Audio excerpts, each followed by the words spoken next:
You might hear things from friends or read things online that are completely false about knee replacement, and in today's video I'm going to do my best to bust 5 common myths about knee replacement.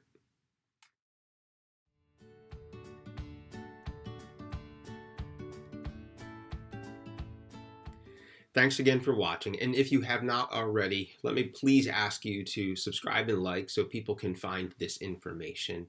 And today I'm going to bring out my inner mythbuster and do my best to answer your questions, as always, and demystify 5 common mistakes or beliefs that people have about knee replacement.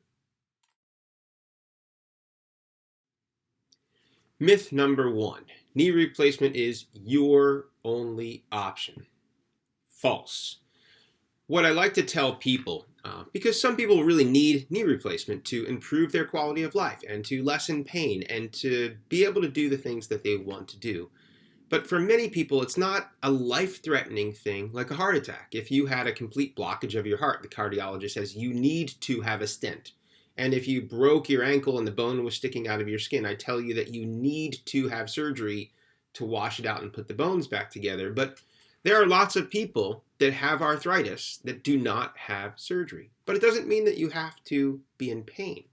For many people, if they have arthritis and they strengthen their muscle and they embark upon a low-impact exercise program, they can feel better. They can improve their symptoms. It doesn't get rid of the arthritis. Also, if you're overweight, losing weight lessens the force and pressure on your knee joint. And it even slows down the progression of arthritis. So if you have weight as a risk factor and you lose weight, you might lessen pain and you might not necessarily need knee replacement right away.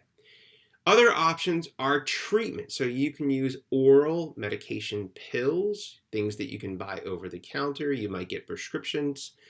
You might even try topical ointments and salves. You might try intra-articular injections, so injections to decrease pain and symptoms. And then there's a number of braces. Some people say that braces make their knee feel better. I always tell my patients that if you try a brace or two and they don't help, just understand it's not going to make your knee arthritis worse by not wearing it. But many people find that their pain is better with a brace. Some people choose to use an assisted device. So like a cane or a walking stick can lessen their pain because some patients just don't want to have surgery. And then there's a number of alternative treatments. So things like acupuncture, TENS units, there are some laser treatments that are out there. So there's a number of things that you can do. And for many people, I tell my patients, it's worthwhile to try a number of these prior to embarking on a surgical decision to make sure that those simple things didn't work for you. And it really helps you make the decision that now is probably time for knee replacement. Myth number 2, we replace the whole knee. False.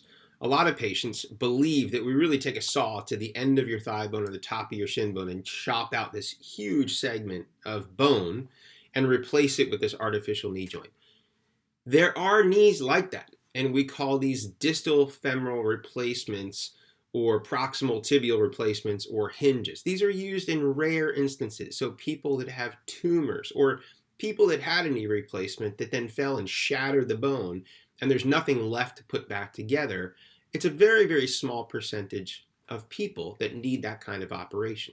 But in most people, the term that I like to use is a knee resurfacing. We are resurfacing the ends of your bone, the thigh bone, shin bone, and kneecap with metal and plastic to take the place of where your cartilage once was. Now, on the shin bone, we take about 2 to 4 millimeters of bone and cartilage. On the end of the thigh bone, we take 8 to 10 millimeters of bone and cartilage. And on the back of the kneecap, we take about 8 to 10 millimeters. So really, really small slivers. And the reason is that the metal on the end of the thigh bone is about 8 to 10 millimeters thick. If it was 2 or 3 millimeters, which is the thickness of your cartilage, it would be too soft and malleable and bend or break. So the thickness that we remove is replaced with metal and plastic. But you still retain the bulk, 90% or more of your knee. Your bone is yours, aside from the few millimeters that we remove. Your ligaments, medial and lateral collateral ligaments, and in many cases, the posterior cruciate ligament is yours. Most patients that have knee replacement don't have an anterior cruciate ligament, and in 99% of knee replacements, we remove that. There is one knee replacement on the market, just really hasn't worked well in most surgeons' hands, so it's very uncommon to be used. But the implant will make up for that.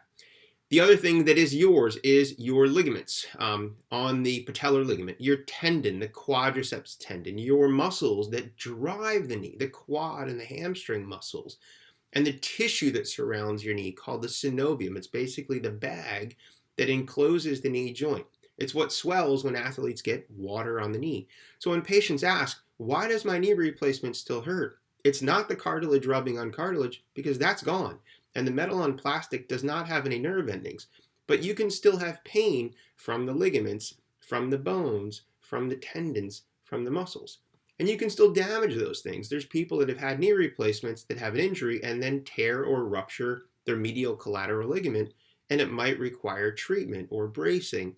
But we don't replace the whole knee. We resurface the ends of the bone where the bad cartilage was.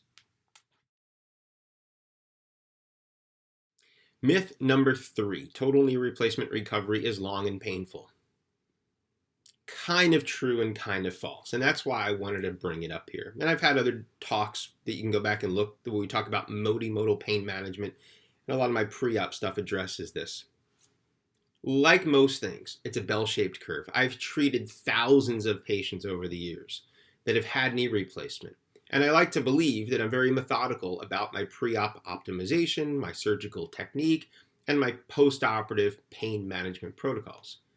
Yet, I still have people on both ends of that spectrum. Now, some people are lucky. We call these people the 1%ers. These are the people that have knee replacement surgery, and it's like nothing happened. They get up, they stand, they get off the walker and the cane, they get full range of motion, they have very little swelling, no difficulty sleeping, and they might pop a couple Tylenol and they breeze through physical therapy.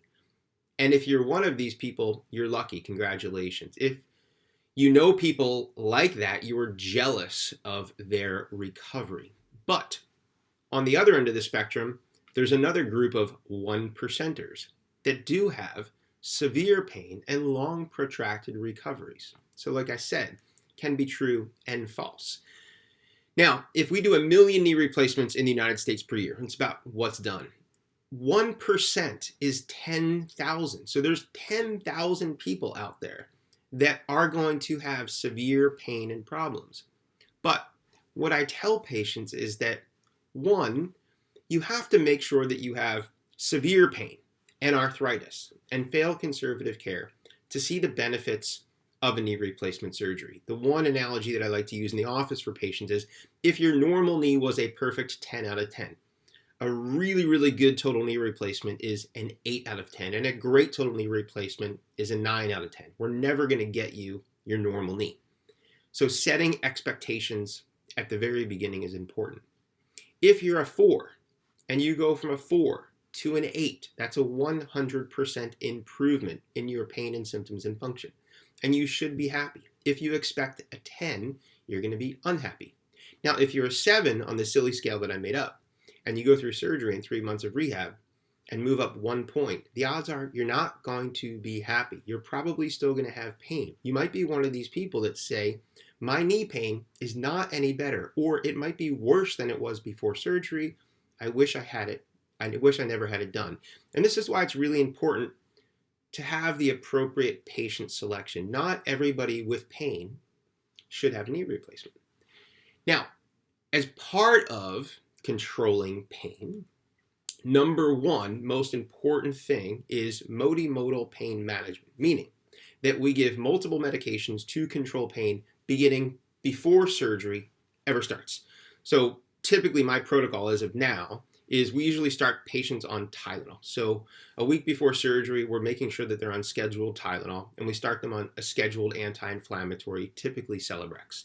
When they come into the hospital, they have a pre-op cocktail of Tylenol, anti-inflammatory, pain management, nausea medication. They also get a nerve block. At the time of surgery, we use meticulous surgical technique to lessen the strain and stress and inflammatory response that occurs, but it's still a not MIS, not minimally invasive, MIS, maximally invasive surgery. We take a saw and a hammer to your knee, and we basically dislocate your knee. It is a major traumatic event, which is why people have pain, but we can mitigate this by using appropriate pain management. At the end of surgery, we inject numbing medicine in and around the knee. Now, after surgery, there's a really important protocol that I have my patients follow, and if they follow the protocol, most patients do okay. So it's Tylenol around the clock. We usually start with high doses, and week by week we lessen that. We also start with around-the-clock anti-inflammatories. Again, around the clock, and then over time, lessen that.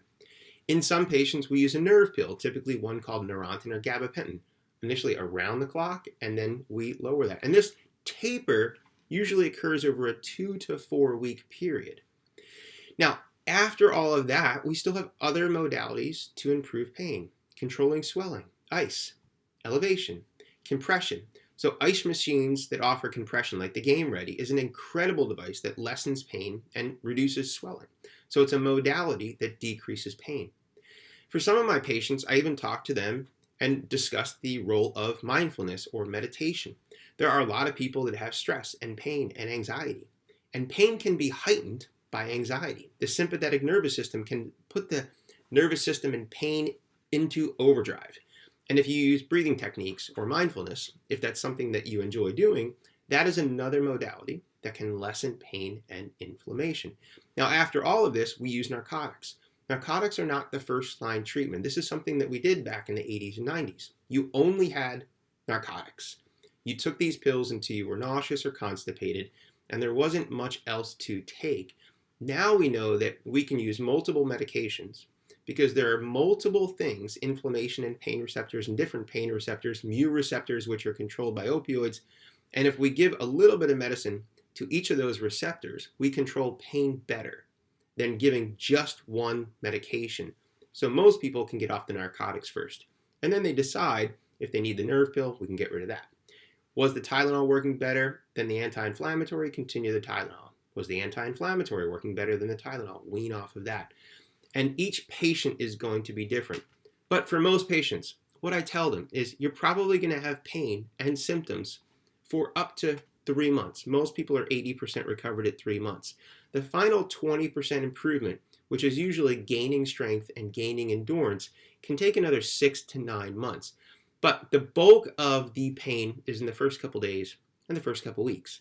And if you're on that strict regimen of that multimodal pain management, luckily for the majority of you, in the middle of that bell-shaped curve, the pain should be manageable and the recovery should be timely in that 12-week period.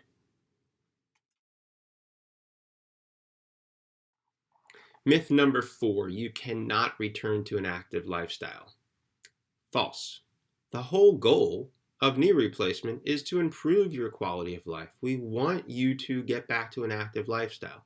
Now, that does come with some caveat. So if you're 45 and a marathoner, even if you have arthritis, you should have a knee replacement. That level of activity is way high and sort of beyond what a knee replacement can tolerate, and it probably would fail at an early premature rate. But most patients, average age of a knee replacement patient is 67, and most patients have sore backs and things like that, and they've moved away from a lot of high-impact activities, but they want to return to certain activities. Now, a lot of patients like to ski. If you have a knee replacement, you can get back to skiing. Now, one extreme is Lindsey Vonn. I wish her the best, but she had a partial knee replacement, and she's competing at the highest level in the world. Now, how long will that knee last? Will it fail? Will it loosen? Time will tell. But for most of my patients, they're skiing blues and greens. Sometimes they'll ski knee-deep powder, but they're not jumping off of cliffs and they're not pounding down moguls at high rates of speed. Many patients after successful knee replacement can return to skiing. Can also return to hiking. I have one patient, I replaced both of his knees. And back then, he was hiking the Grand Canyon rim to rim once a year. That was his big pilgrimage. And he did lots of local hikes too. So if you have knee replacements, you can return to hiking if that's what you enjoy doing.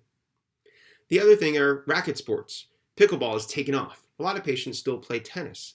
And if you have a successful knee replacement, it's completely reasonable to go back and play tennis or play pickleball. Again, the whole goal of surgery is to improve your quality of life. Now, two things to keep in mind. One, if you want to get back to those activities and you haven't done them for 10 years, knee replacement's not magically going to get you back on the court. But for patients that did it recently but had to stop due to knee pain, or were playing through pain up until surgery, and they do their physical therapy and recuperate appropriately, completely reasonable to get back to those things. But again, like I talked about before, we don't replace your whole knee. So if you're playing pickleball and you had a knee replacement, you can still get tendinitis. You can still sprain a ligament. So sometimes the knee still hurts. And I have some patients that will pre-medicate with Tylenol or an anti-inflammatory before certain activities, just because the tissue around their knee and their shoulder and their back and their elbow is sore, and you might decide that you need some medication to kind of calm those symptoms. But a goal for my patients is always to return to those activities that they love. Myth number 5, knee replacements don't last very long. False. I hear from a lot of patients. I even have patients tell me that their primary care doctor told them that knee replacements only last 10 years, so they should wait till they're older. That's completely false. There are lots and lots of studies to back this up. I even did a video on this very topic that you can go back and watch if you want more details. But the majority of knee replacements at 20 years are 90% successful. That means that in 20 years, only 1 out of 10 knee replacements has failed for some reason. You fell and got a fracture. You tore a ligament. You stretched out a ligament, developed instability. You developed an infection. It's a very, very small number. So for the majority of patients that we take care of, I can tell them that this knee replacement probably will last your lifetime. Now, if you are 48 and you have severe arthritis, that's a different story. I'm telling that patient, look, if you live a long life, most likely you're going to have this knee revised. But if you're 65, and even if you live to 90, we're a lot less active when we're 90, for most 90-year-olds. And if you have a knee replacement that's gotten you 20 years and it's still totally fine, the next few years of your life, if you're less active, you're going to get the full lifespan out of that knee replacement. But also, just understand that if your knee replacement wears out or it fails, what we would consider needing a revision, most commonly what we're doing is just exchanging the plastic bearing. So what we'll do is we still have to open up the knee joint, but we leave the metal parts that are attached to your thigh bone and shin bone, and we pop out the plastic insert, and we can put a brand new plastic insert in your knee and basically start that clock over again from zero.